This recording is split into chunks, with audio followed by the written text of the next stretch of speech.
भगत सिन्हा भारत के सबसे प्रतिष्ठित स्वतंत्रता सेनानियों में से एक थे। उनका जन्म 25 सितंबर 1907 को पंजाब के एक देशभक्त परिवार में हुआ था। बचपन से ही जलियांवाला बाग हत्याकांड और ब्रिटिश शासन के अत्याचारों ने उनके मन को गहराई से प्रभावित किया।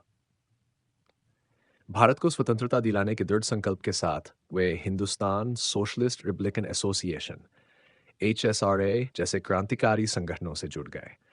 भगत सिंह अपनी बुद्धिमत्ता और निडरता के लिए जाने जाते थे। उन्होंने रानोनेज़ बक्सीपात में लाला लाजपत राय की मृत्यु का बदला लेने के लिए ब्रिटिश अधिकारी जॉन सॉन्डर्स की हत्या की और मनन्नाइज में केंद्रीय विधानसभा में बम फेंकने की घटना को अंजाम दिया। इन कार्यों का उद्देश्य किसी को नुकसान पहुंचाना नहीं, बल्कि जनता को जागरूक करना था। उनके लेखन और भाषणों में धर्मनिरपेक्षता, समाजवाद और राष्ट्रीय एकता का संदेश झलकता था। उनका प्रसिद्ध नारा इनकलाब जिंदाबाद स्वतंत्रता संग्राम का प्रतीक बन गया।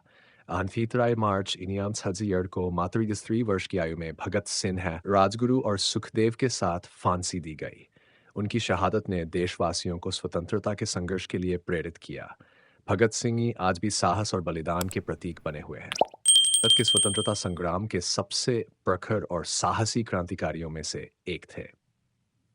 उनका जन्म 11 सितंबर 1907 को पंजाब के लायलपुर जिले अब पाकिस्तान में के बंगा गांव में हुआ था। भगत सिन्हा का परिवार एक देशभक्त परिवार था जो अंग्रेजी हुकूमत के खिलाफ संघर्ष में सक्रिय था। उनके पिता किशन सिंह और चाचा अजीत सिन्हा स्वतंत्रता आंदोलन से जुड़े थे, जिसने भगत सिन्हा के मन में देशभक्ति की भावना को बचपन से ही जगा दिया। जलियांवाला बाग हत्याकांड ने भगत सिन्हा के मन को गहराई से झकझोर दिया और उन्होंने ब्रिटिश साम्राज्य के खिलाफ लड़ाई में अपनी जिंदगी समर्पित करने का संकल्प लिया। वे लाहौर नेशनल कॉलेज में पढ़ाई करते समय क्रांतिकारी गतिविधियों में सक्रिय रूप से भाग लेने लगे। भगत सिन्हा ने हिंदुस्तान सोशलिस्ट रिपब्लिकन (SSRA) का हिस्सा बनकर अन्य क्रांतिकारियों के साथ मिलकर ब्रिटिश शासन के खिलाफ सशस्त्र संघर्ष का नेतृत्व किया। 1928 में भगत सिंह ने साथी क्रांतिकारियों राजगुरु और सुखदेव के साथ मिलकर ब्रिटिश अधिकारी जॉन सॉन्डर्स की हत्या की, जो लाला लाजपत राय की मौत का जिम्मेदार था। 1929 में उन्होंने बटुकेश्वर दत्त के साथ मिलकर दिल्ली की केंद्रीय विधानसभा में बम फेंका। इस घटना का उद्देश्य किसी को नुकसान पहुंचाना नहीं था, बल्कि ब्रिटिश सरकार को यह संदेश देना था कि भारतीय जनता अब अन्याय सहने के लिए तैयार नहीं है। भगत सिंह न केवल एक क्रांतिकारी थे, बल्कि एक विचारक और लेखक भी थे। उनके लेखन में समाजवाद, धर्मनिरपेक्षता और स्वतंत्रता के प्रति उनकी गहरी सोच स्पष्ट रूप से दिखती है।